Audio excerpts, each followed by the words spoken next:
What's going on, boys and girls? Thank you so much for joining Tyromper's No Limit podcast, episode number 12, 13, 14. I don't know. I try and be professional about these things, but I have no idea, to be honest with you. Today, though, I'm especially fired up, man. We got a legend in the house. He is the king of sales. This guy's also an awesome dad, husband, does a million things right, man, gym owner. So I'm proud to introduce my brand. This is a man responsible for over 70 million in sales. A man that owns his own gym and operates that. I can't wait to talk to him more about that. This is a man that's helped a lot of my friends and people I love in that sales department, as well as some coaching stuff. This is a man that just quit his job less than 24 hours ago. We're going to get the exclusive interview, my man. Welcome to the pod, Mr. Andy Strohm. Thanks for coming on, brother. Thanks, man. I'm pumped to be here. Oh, dude, absolutely. We're pumped to have you, man. You got a beautiful landscape here. Where are you coming from today, brother? Thanks. Lakeland, Florida, right between Tampa and Orlando. So not too far from Disney. Nice, man. It's beautiful. Nice sunny day there, man. That's nice. Yeah, gorgeous. Yeah. I think most people that follow me are going to know you, my man. You're a big presence on Twitter around the streets. But for anybody who might not, can you just give us like a quick 1-2 minute intro of who you are, what you're about? Yeah, man. So I've been in sales for got to be over 15 years. And I was in insurance for a long time and just realized I wanted to work for myself and iterated a bunch of different things, a bunch of different failures. And ultimately, some friends of mine said, look, you've been doing these kinds of things a lot more than me. Let's start a gym together. And I was like, I'm all in on that, right? So legit went all in on it, invested everything I had. And then, dude, that was the biggest learning lesson of my life. Better than my MBA, my undergrad, all the school. And then from there, I realized how much I really love teaching other people how to close deals and how to run businesses. And I've been kind of working at that ever since. So yeah, like you said, 24 hours ago, I pulled the ripcord and here we are today. That's incredible, brother. So how's that feel to rip that off? I know that a lot of people say that, oh man, we're in a pandemic that could be reckless, but I know this is a long time coming, right? This is a lot of years coming into that. Can you kind of talk about that a little bit? What led up to that? I mean, I'm just so pumped for you, man. Dude, it's one of these things where, I mean, honestly, decade and a half ago, I got out of school and said, what do I want to do with my life? I just didn't know. So I was like, well, my grandfather's in sales. Like I like sales. I'll try to go that route. And then I couldn't find anything that I was excited about. I ended up in insurance and I was like, dude, this is really boring. And it'll probably be like 12 months, 16 months, and I'll find something I'm actually interested in. And then, it was like God put me in a holding pattern. Like, he's like, dude, you don't know enough to do the next thing. And I need you to just wait. And I'm like, dude, I don't want to do that. Like, I hate all of this. Like, this isn't me, man. And then I kind of got into a groove where I didn't want to change anything. And then it's like out of nowhere, it hit me again. Like, dude, this really isn't you. You know what I mean? Like you need to find something that you can be passionate about. And that's when things started to shift. And I started to really seek out entrepreneurship again in a real way. I had written notes from the very first sales job I had taken. I watched a Jim Rohn seminar and I wrote all these notes. I was like, this is life-changing stuff, right? Like I never read them again. And then out of nowhere, like right when things started to shift for me, I picked up that notebook. It was just in my office. And I was like, what the heck? What is this, right? And I started flipping through the pages and like all these ideas that I had, a decade before kind of hit me like a freight train. And I was like, I'm not the person worthy of these ideals. I have to become that person to do the next thing. And I went about a 1.5, 2-year transformation where I learned everything I possibly could. I read 24 books in 12 months and tried to kind of draw out the lessons from each one. I just did everything I could think to do to kind of change myself. And then on the back side of that, I found Twitter and the Money Twitter crew. And it was like all the pieces started to fall into place. And, it's like all of the things that I knew were possible suddenly had body. They had reality to them. And I was able to kind of put all those pieces together and create the business as it stands now, which is the business that's building, I guess you could call it my freedom, right? So Man, congratulate. There's so many things to unpack there. That's so awesome. The first little thing I want to get into is during that little holding pattern you kind of speak Oh of. yeah. And I can relate to that so much where, I'd gone through this kind of transformation. I was reading everything, studying, learning, and I'm still at the bank, managing a bank. And I would literally, this is embarrassing to say, but I would cry a lot of days on my way to work after my daughter would say, Daddy, why are you leaving so early? And when are you going to be home? Well, not till dinner, and I'll see you in 40 minutes before bed, and I just Yeah. pleading with God, like, I don't want this to be my life. I'm ready. Let's jump, and it Yeah. wasn't until 3 weeks before I quit where, we wouldn't have adopted our first son had I not stayed that course and been kind of faithful in that, because I feel like a few weeks after we adopted our son, I felt God just kind of, it wasn't an audible voice, but basically just telling me, hey, you're good. Go on your own now. You've prepared enough for this, but did you see any of those lessons along that journey, or maybe some lives you needed to impact, or some other things there in your journey? Yeah. Like towards the end of kind of my journey at the 9 to 5, as I was kind of developing myself, I really saw the changes I was making impacting other people around, because it was obvious, right? Like when you become a new person, in a sense, everybody knows, right? Like the way you speak changes, the things that you kind of even accept or in your presence changes, right? Yeah. And there were some people that, they genuinely, have come back to me later and told me, dude, I really appreciate all the input that you had. Those things impacted me, and those things were really important in my own development. And I wouldn't have had those opportunities to impact those people if at the very start I had gone and done new things.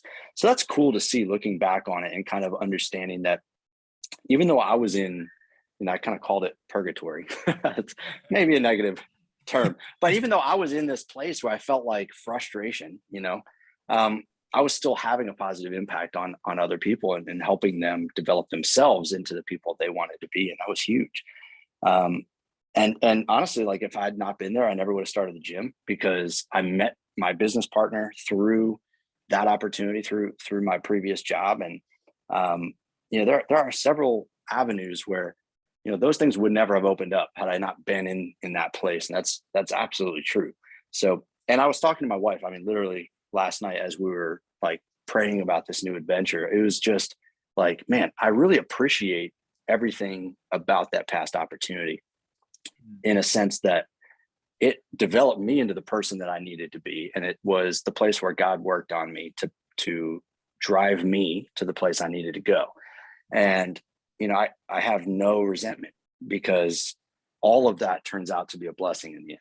Yeah, that's beautifully said, man. I feel the same about my time at the bank. I'm so grateful for it, the relationships, and God developed a lot of cool things in that. And looking back, I'm so fond of it. I feel like I wasn't meant to be a bank manager. I was meant to coach men and do some of the things I'm doing now, which, there's nothing wrong with being in insurance. There's nothing wrong with being a bank. So, there's people who I feel are called to do those things. It's just when you have that special thing that's Yeah. kind of put on your heart, we all have different things inside of us. You got to go get those. And a big takeaway, Yeah. something I hear you say is, you started relentlessly learning and bettering yourself. And, because I think there's two types of people. There's people that say, oh, I feel this way and I'm just going to quit and recklessly go do it. God will take care of the rest. Well, you got to put the work in too, right? Very rarely in the Bible do we see God just say, don't put any work in, don't plan, just I'll take care of everything. You've got to put the work in too. So I love hearing you say that, man. You bettered yourself every day. You do all these things. So that's pretty powerful, man. Thanks. Yeah. No, I agree with you, because, that preparation, it's not just about, like having all contingencies met, because that's not going to be the case, right? You are stepping out in faith, but it is about becoming the person that can survive that struggle. And that's definitely something that, that had to happen. And like I said, it did develop through that period. Yeah, that's awesome. So can we talk about your gym a little bit, man? What was Yeah, that? dude. So Let's you do said, it. you're all in on this gym. Like, how do you even approach your, I can't imagine if I just told my wife today, like we have a great relationship, but hey, baby, I'm going to throw our savings into this gym. I don't know what's going to happen, but can you kind of talk us through how that happened, how that came about, and what's your daily Yeah. role in it, and all of that good stuff? Yeah, absolutely. So to start with, it was one of my best buddies at my job. He knew that I was into entrepreneurship. He knew that I was into business, and that I was looking for some kind of opportunity to start something, right? And I had expressed, like, I don't even know what to do. I don't even know what direction to go in. I just know I have to go somewhere and do something. And like, this dude is a beast. I mean, like, you think Greek god, like, that is my buddy. Like, he's a hoss, right? Like, he's been a CrossFit competitor, just like all these things, just a beast, right? And he's like, I want to start a gym. And I was like, man, all right, well, okay. Let's talk about that.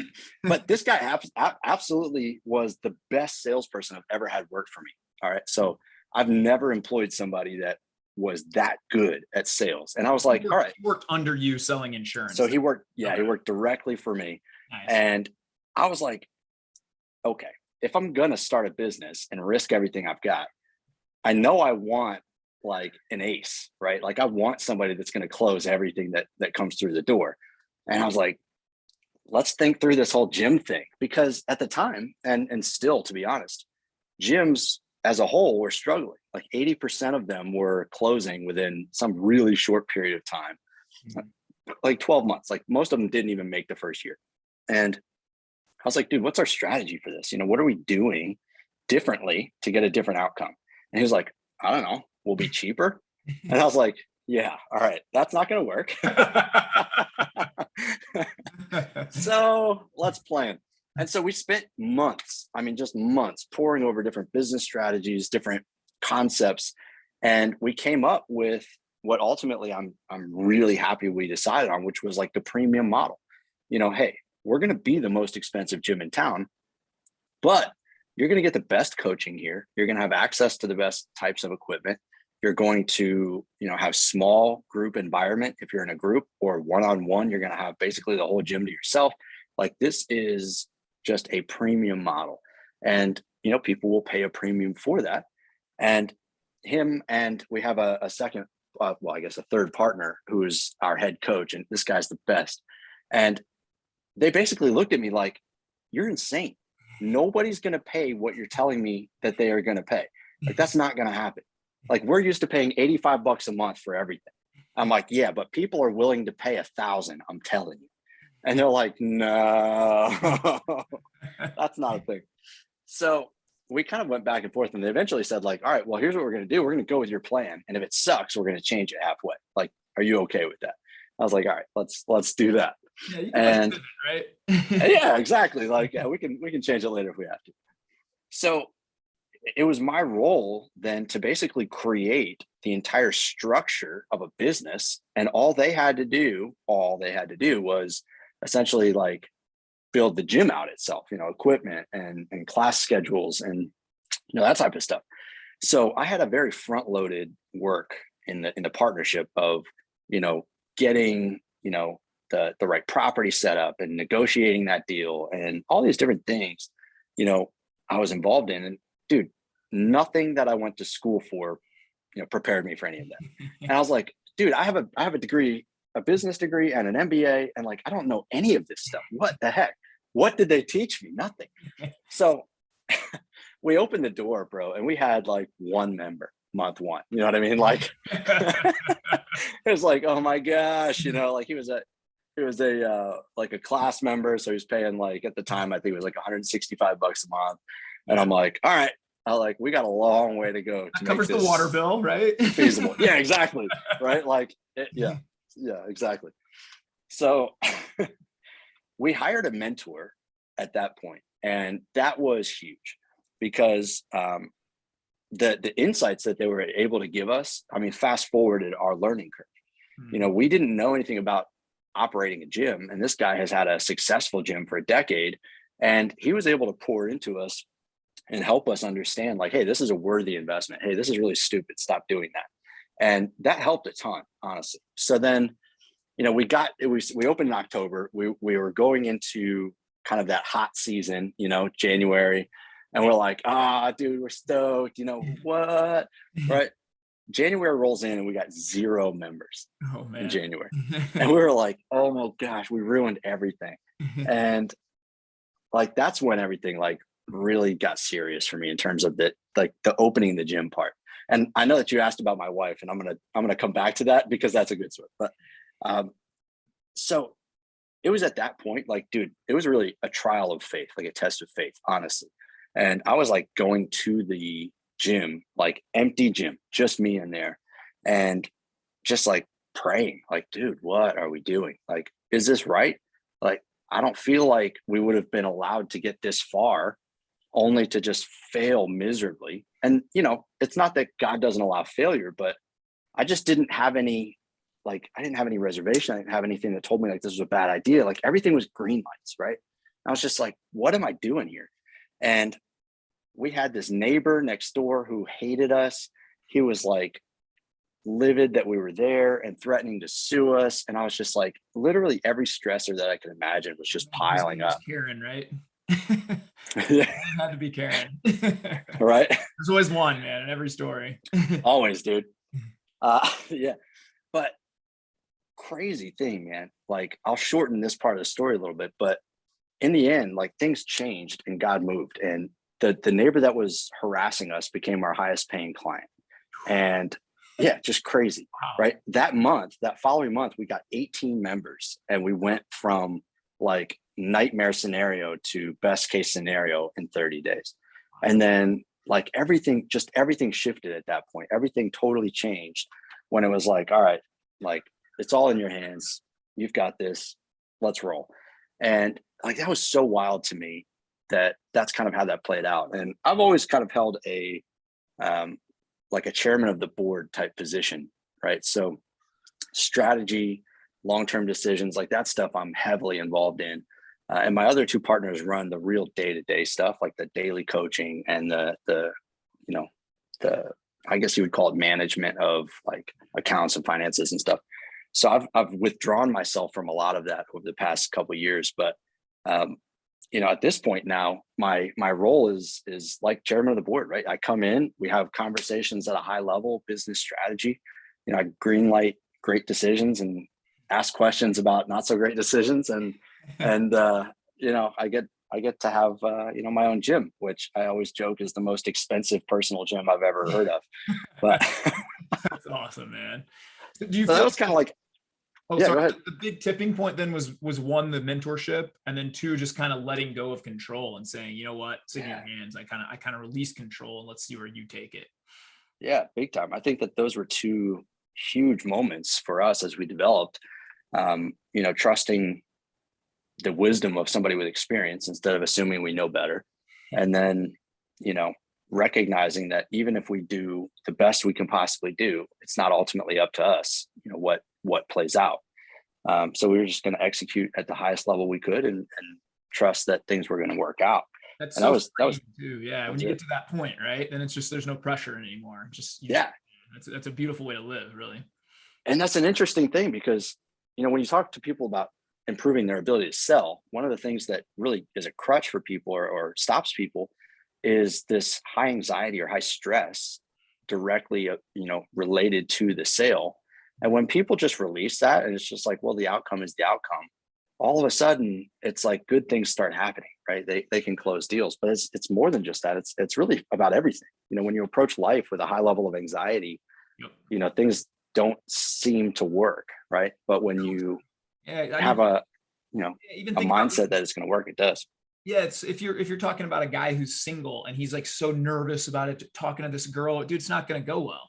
If you just yourself, have fun, have a good time. I mean, I coach a couple guys in poker now, like low limits poker. And I always say that, dude, I don't look at my cashier in poker for 2 weeks at a time. I don't really care if I win or lose a session. I detach myself totally from the outcome. I just want to go in, make good decisions, try and improve each time I'm playing, and success always follows that, That's a big thing in sales, man. I can't tell you how many guys have come to my DM or guys that I've coached or talked to. They're like, oh man, Andy, I was talking to Andy in this concept. Like, you're all over Twitter, brother. You are just fire all over that place, man, for sales and helping. I appreciate it, man. Oh, Thank you. You're a great dude from even before chatting, man. So can you kind of talk about your shift then into Twitter? Because I know you're doing really well now. And for everybody watching, I'm going to link all of Andy's stuff here. Be sure to check him out on everything. But can you kind of talk about your transition into that then from the gym? And definitely. First, whoa, my camera is dying here. First, let me tell you about my wife's reaction to starting that gym, because it was actually pretty hilarious. So I was like, listen, I want to start a gym and I want to invest literally everything that we have into this, and it's going to be just fine. She's like, what are the risks? I was like, I mean, losing everything. She's like, that doesn't sound like it's going to be fine at all. She's like, I mean, do you feel like this is going to work? And I basically hit her with what was the truth. And I was like, look, I don't know, right? I don't know if it's going to work, but what I know is if it works, it's going to be life-changing. And if it doesn't work, then I will have learned something and I will have not lost everything, right? Like in a sense, I've lost a lot of money and I've lost a lot of time, but those things can be replaced in terms of money and the time were lessons. So that's not a true loss. It's like, but for me, it's such a low downside compared to the potential upside, right? And, she basically looked at me and said, that does make sense. And I trust you. And if you think that this is the right decision and you're willing to put in the work to make it, to make it a real effort, a real business, right? Then I'm totally behind you and you do whatever you need to do. And that was amazing. And she's been like that for everything, like all the major decisions where I've just been like, this is crazy, but go with me on it. And she's like, okay. And I'm just like, all right, cool. And that's kind of the shift into Twitter has been more of the same. So how I got into Twitter and then kind of how that has developed was, I've taught sales at, my corporate position, and I've led sales teams for a long time. And so that aspect, like understanding sales strategies and helping people get to the next level in sales, is something that I've developed over more than a decade of just hardcore experience. And so that part's, to me, not the hard part at all, right? The hard part was detaching myself from the assumption that that's only relevant in one place and learning that I can leverage that skill set that I've developed and do other things that I really enjoy with that skill set. And I recognized very quickly, like through the interactions in Twitter, that helping other people get huge wins pumps me up, dude. Like I get so fired up.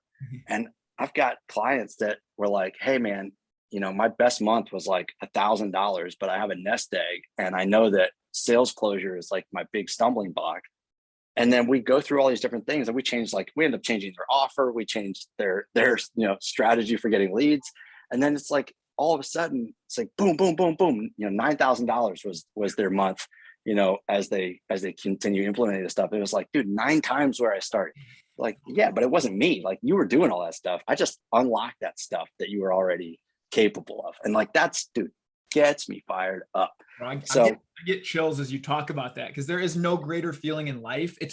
I think God designed us that way too. We feel the best about ourselves and we make other people feel good too. It's like, there's no bigger win than me to guy comes and he's struggling in a relationship or needs to lose 30, 40 pounds. Dude, when he's hitting those W's and he's feeling good and he's connecting with his wife in a way, dude, I am on cloud 9, man. I'm more pumped than he is. I see it in your face, how you are too, man. That's awesome. Exactly. And yeah, man, like as I started recognizing that was something I could be passionate about or am passionate about, I was seeking out more mentors because I knew from my first business experience or my first big business experience that mentorship was such a huge key. And I was like, all right, well, if I can find people that can help me understand how to apply what I know and do something of value with it, then this can turn into a business that's significantly better than all the other things I've done before. And I found a couple mentors very quickly. Jake Schmelzer, I don't know if you know who he is, Info Product Jake, good dude. And it was one of the first people I even talked to. And he helped me kind of develop some of those early strategies. And then Western Mastery, Sean, helped me develop kind of the high ticket offer and understand how to develop that value and express that value as an offer in a way that I hadn't understood before. For me as a salesperson, I was always handed an offer and told, okay, go sell that thing. You know, I never had to develop the to create it on the back end, right? Yeah. I'm like, man, I don't know what I need to do with this, right? So, you know, getting those guys in my corner to help me develop, you know, strategies to find leads, to, you know, to go through all that back end stuff so that I could do what I was really good at, helped me turn an idea into a business. And I think that was the game changer, you know? So once that happened, I was able to develop info products. I was able to develop a coaching that was impactful. And I was able to develop the things that, you know, I had known should exist, and I just couldn't figure out how to implement. Yeah, how to connect those dots. Yeah, the big thing Yeah. you say is, I believe so personally too. I had a guest on here, many episodes or so, named Marvin, and this guy's he grew up in foster care and homeless for a while, and now he does $1 million days, you know, and he attributes it all to hiring mentors. Even when he was broke, he was hiring mentors, scraping his last penny together, and said, "Hey, Yeah. I see it in my life with Zach Hommel. I mean, I that guy off more than I will ever rip another human being off. Like, the ROI that I paid him is probably 10 million%. You know, it's like not even. That's awesome. Like, it's so critical, because when you're trying to build something, they can not only save you from the mistakes and the time that you're going to waste, but also pouring in extra money that you're going to lose, the stress, the daily grind and fatigue. They can save you all those things. So that's huge. Yeah. Now for you to kind of in turn get to do that same thing for other people that come to you, what a gift. Yeah. This is what life's about in my mind, man. That's beautiful. Yeah, exactly. That's exactly. Awesome. I couldn't agree more. And in terms of Zach, I can't wait to go on one of his men's retreats, dude. Bro, let's do the same one, because it's a goal of mine in 2022. Let's pick one together and okay it with the wives, because you got 4 kids. I got 4 kids now, man. So we got let's get the weekend. It's got to be in a line up the babies. Dude, I'm in. Let's go on the same one, man. That would be 100%. That would be amazing. Let's do it. All right. All right, cheers, brother. We're gonna hold that. We'll hold to that. So switching topics a little bit, man, and going back to like the wife and the family, because that's one thing I admire about you so much too, man, is like through your social media and just through our interactions, bro, you love your wife more than any, like, bro, it just comes out of your ears, man. And like, even when you're just talking about this, like I just respect that so much. And I'm thinking of my wife when I give her crazy ideas. Like I think I'd go to my wife today and be like, I really want to become a professional, like, skydiver, and we need to move the family to Hawaii to do this. And she'd just be like, "She pray about it. Okay, I guess," you know, like, just kind of hops on with whatever my crazy brain thinks too. And to have that kind of partnership, she's so supportive. That in turn, dude, it makes me just want to slay dragons for her and do anything for her and the family. And can you kind of talk about that dynamic? How'd you guys meet? I know you've been together a while, and plus you got 4 dude, for sure. 4 boys. And this is why we were a little late hopping on the podcast. I know you had a puke incident before you came. So maybe give us a rundown, family, how you met your wife, all this good stuff, man. Yeah, man. Cool. So I ended up in Florida because I wanted to go to a school in Florida. It kind of came down to that. I was from the north, like it's cold up there. And I was always like, dude, Florida sounds awesome. Like there's beaches and warm weather all the time. And so I came down here to go to school, Southeastern University in Lakeland. And I had a girlfriend at the time. She ended up going to the same school, and it was kind of weird because it was like unrelated. Like she was going for something else, and we ended up in the same school. I was like, hey, that was cool. But then we broke up pretty quickly. So I was like, all of a sudden I was single. I was in Florida. I was like, hey, this is cool. And I actually saw my wife for the first time playing wiffle ball, and I had just had a wrist surgery. And I was like, I had a cast and everything. I was like, screw it. I'm going to go play wiffle ball anyway. Right. Just because you saw her, you're like, I see this girl, I'm going to go over there. No, like just because I was kind of a bozo. Like I just was going to do whatever. Okay. But I'm playing wiffle ball and I see her. She's up to bat. Like she crushes the ball. Right. I was like, dang. All right. So she comes running around like, and I'm playing like shortstop and I'm like, yo, how you doing? Right. Totally shot down. Like she basically looked at me like I was an idiot. Didn't even say anything to me. I was like, whatever. Like, give it time. Hilarious, man. You're thinking in your head, you're going to be the mother of my 4 kids someday. Right. Like, you don't know. You don't even know. But here's the crazy thing, right? So my roommate had a huge crush on her roommate at the time. And like, I didn't know this, but I get a phone call one night. My boy's like, dude, SOS. Like, I'm in a really awkward situation with a bunch of people I don't know. Like, I need somebody here now. And I'm like, all right, dude, I'm there. Good wingman. What's the address? Be a good wingman. Yeah. So I was like, what's the address, man? So I show up and like the door's open. It's just packed with a bunch of people. And everybody's just sitting there like awkward. And I'm like, this is really weird, right? So I kind of step in and kind of lean against the doorway and I scan around and there she is sitting on the couch with some other dude's arm around her, right? And she looks like miserable. Like she does not dig this dude at all. Like this is just really weird. So as soon as I look at her, like she catches my eye and then she's just like, are you going to stand there holding the door up all day or are you actually coming inside? And I was like, I'm in love. If she can bust balls like this, man, she's a great guy. Immediately, right? I was like, dude, that's hilarious. Yes. So, I mean, it took forever for us to actually start dating, but the funny thing is like, I tried to ask her out early, like try to go out with her and she just totally friend dumped me. It was like, yeah, it's not you, it's me. Like, this isn't a good time, like all this stuff, right? So I hit up my boy and I was like, dude, like, I'm into this girl. I got to figure out a different route. And he's like, well, what'd you try? I was like, man, I tried all this nice guy stuff. Like, tried to do this, try that. He's like, you're an idiot. That doesn't work. Like, oh, shoot. Okay, well, what do I do? He's like, man, you gotta bust her chops a little bit. You gotta get her attention. It's like, all right. So this was back when like Facebook was brand new. And I was like, you know, she was real popular on Facebook because she was pretty, right? Like all the guys would comment under there. Every time she'd put a picture up, there'd be like a bunch of like, oh, you're so beautiful, like all this stuff. So I was like, all right, well, I got to be different. So here we go, right? So crack the old knuckles. Like, if you take 1,000 pictures of yourself, you're definitely going to find at least one that looks all right. Like, send. That's what you said? Yeah. Oh, man. So everybody else, right, was just like oozing all this stuff. And I was just like, yeah, whatever. And later she told me, she's like, that drove me nuts. Like, I couldn't stop thinking about it. I was like, hilarious. It worked. Wow. Right? So I kind of played that strategy out over a period of time and asked her out again, and it worked, right? And it was funny because like years later, we're married, like we're driving down the road, and she's like, you know what drives me nuts? Like, you didn't have to pursue me very much. Like, you didn't really do anything. Like, it just kind of fell together. And I just bust out laughing. And I was like, let me tell you a little story about how I changed gears and got you back.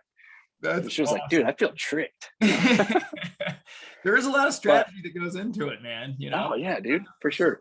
Yeah. But the crazy thing is, I mean, honestly, we were young, right? And that was good, but it was also hard because we grew up a little bit together and we were both immature in a lot of ways. And those first couple of years were really hard. And then it seemed like there was a good stretch. And then, so how old were you guys when you got married? She was 21. I was 23. Gotcha. Super young, man. yeah, really young. And you know, a couple of years in, like, I just really took her for granted, to be honest with you. And you know, I wasn't being the leader and the man that I needed to be in the family, and it was impacting her. And she didn't have respect for me because I wasn't deserving of respect, to be honest. And it just turned this like cycle of mess. And I mean, the reality is we almost fell apart at that point. Like, it just got as frayed as it can possibly be without falling apart. And we had a hard reset, you know, and it was one of those things where there was some things that like happened in the middle, and it was just like, okay, do we even want this? Like, is this a thing that we want? And if it is, like, we believe that you get married, like, that's it, you know, like, are we here because we have to be, or like we here because we want to be? And like, what's God's part in all of this? And like, what are we doing?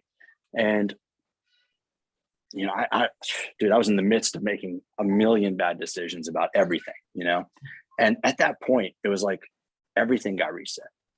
And like, God used that to change my life in every possible way. And I became a different man. Like, that's really when I became who I am now. Before that, I would just say I was a bozo. and to this point, like at that point, when that changed, it was like I was an entirely different person.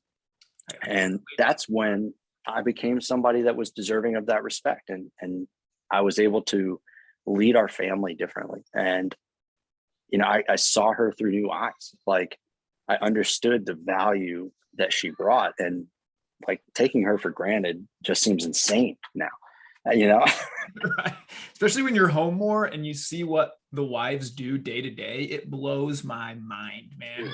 Yes. Doctor's appointments, dentist appointment. Oh, it's the kids' library. We got to go check out these books. They getting them ready for field trip. Like they do a million things every day that, like, as guys, we do take for granted when we just go to the office and we come home and we think we're just this hero that goes and makes the money and comes home, and now the show up in front of us and we should be certain. It's like, dude, I deserve to sit down and relax. I worked all day. And she's like, what do you think I've been doing? Yeah, it's so much like more challenging to do that for sure. And can I ask you, Andy, do you think that you sort of unlearned a little bit of what society teaches you at that, when you kind of hit that breaking point? Because it's, for me personally, I bought the lie that if I go to work and I'm progressing in my career, right, I'm getting promoted, I'm making more money, that's what I'm supposed to do, right? I didn't really understand that I needed to connect with her on this different level, to not take her for granted, to invite God into the center of our marriage is the only way it worked for us.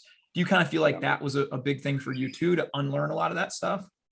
Yeah, for sure. I think that the things that I had to unlearn were kind of my own expectations of, and societally embedded expectations of what marriage looked like, right?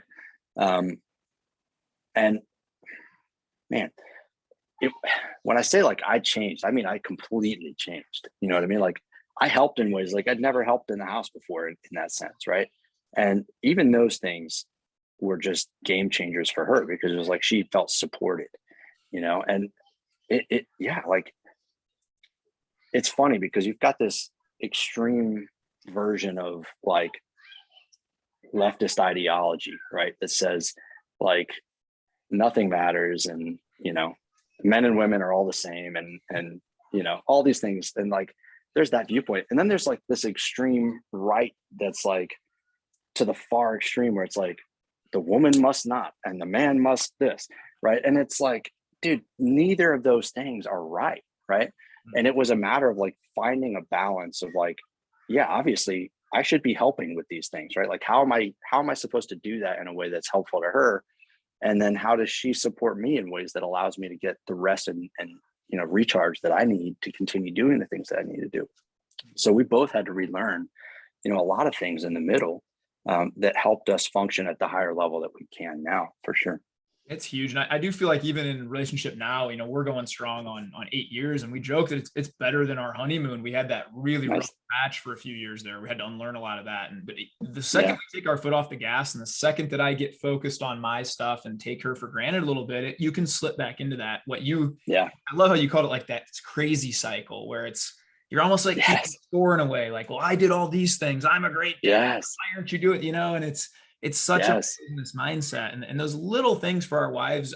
My wife once told me it doesn't take that much. She's like, I just need you to see me every day and to appreciate what I'm doing. And I'll do anything for you and our family, and it's like, it doesn't take that much effort for men out there that are watching this, I think, to really reconnect. If you find yourself in a bad spot in that marriage where you've kind of bought the lie, you're putting your best energy into your work, and your wife's getting your leftovers, and your kids are getting your leftovers. Andy, you just said it, man. You're completely different. You just made one decision and you changed that all, man. And that's powerful for a lot of men to hear, I think. Yeah. It's amazing what's possible. I think that's one of the things that kind of experiencing that change showed me is truly what is possible when, God's in charge, but also when you are, making a determination to do things in a different way, in a better way. And you're right. When you talk about actual level of effort, I keep knocking down my camera, but the level of effort that you put in is not even that much compared to the level of effort that you put into like complaining about the camera's going on. But yeah, the like level of effort that you put into complaining about it, right? So if you just fixed it, then you actually take a bunch of stress off your plate. Like it ends up being easier putting in the work up front than it does on the back end, trying to understand what's going wrong and fixing it. That's so much wisdom right there, man. I would go to a bar and watch games with buddies and complain about all the things my wife wasn't doing. When in reality, I could have just put that same energy into supporting and encouraging her and communicating with her. And it would have saved us years of, Yeah, that that's it. man. Yeah. And that's That's pretty it. cool. Thanks, man. So tell me about your boys too, man. I know you 4 boys, recent addition to, did they go to the gym Yes. with you? And are they kind of all about that Sometimes too? they love it. Like they love climbing the ropes and doing all that stuff. You know what I mean? Like you could probably hear them I yelling at can't each hear other them in the playing. background. So it sounds like pure Yeah, bliss, man. it's insane. I'm sorry about the background noise. Bro, this is a family friendly podcast. I love this. This is I told you right before we hopped on the podcast, I changed 2 poopy diapers. I'm like rushing up Yes. here trying to get it. This is dad life, man. Exactly. Yeah, man. Like it's cool because they all have such different interests and like different personalities, and those personalities develop so early. It's wild. Like, you start to recognize those things so early. But like my oldest is super sensitive and he plays music and he's the biggest kid. He's got this massive body, right? But he's just so sensitive and caring, right? And the second one is like athletic and like intense and like, yeah, but he's so much smaller. It's hilarious, The third one tries to get away with everything, and I feel like that's a third child thing. And yeah, dude, the baby's just chilling. You know what I mean? Like he's just the most chill we've had yet, which is kind of a good thing when you've got so many around. Yeah. My poor wife was like, hey, maybe we'll have a girl one of these times. And no, I was like, maybe you'll have some daughters-in-law, Yeah. some granddaughters. That's hilarious, man. You guys just keep going. Maybe you'll get a baseball team eventually, No, that's it.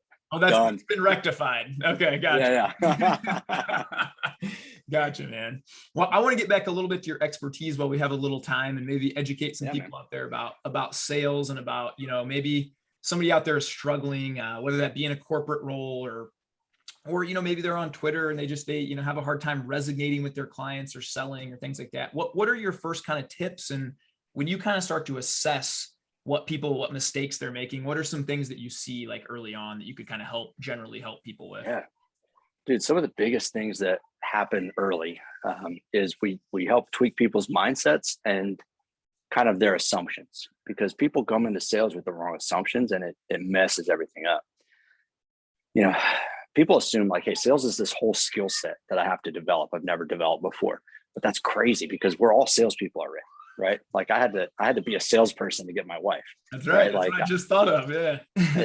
Exactly. So, we've got all these skill sets that we've developed and we fail to apply those concepts in other areas of our lives. And we do that. Everybody does that. Like we compartmentalize these things and we don't recognize that they're applicable elsewhere, right? But sales is one of those big ones because everybody can sell. We just don't recognize that we've already developed those skill sets. And when you kind of reframe, hey buddy, you're knocking my camera down. When you reframe what sales is for people, they recognize they already know how to do it. And sales isn't like convincing somebody to pay you money for something they may not want. That's not it, right? Like that's not it at all. It's understanding somebody's needs and understanding what you offer intimately so that you can show them how what you offer meets their needs and is worth more than whatever the price is you're asking. And that's it. Like at its core, that's it. And that doesn't take tricks and that doesn't take, secret tactics. All it takes is the ability to listen to somebody and understand what they're telling you and know what it is that you can offer somebody in return. And if you know those two things, like we're all good at communicating in some sense, we can go back and forth, right? If we can understand those two things, then we just connect the dots. And then the final piece of the puzzle is always ask them to buy. Like if you just always ask them to buy, you're going to get more yeses than you expect. When you assume that somebody doesn't want it, you're making their decision for them. And that's always going to hurt you. It's never going to help. Yeah, that's a powerful mindset. It always comes back to mindset, man. Whatever you're doing, I swear you got to win the battle in your mind first, and then go for it. When I had an early job, I wish I knew you about like 6 years ago when I first got into banking.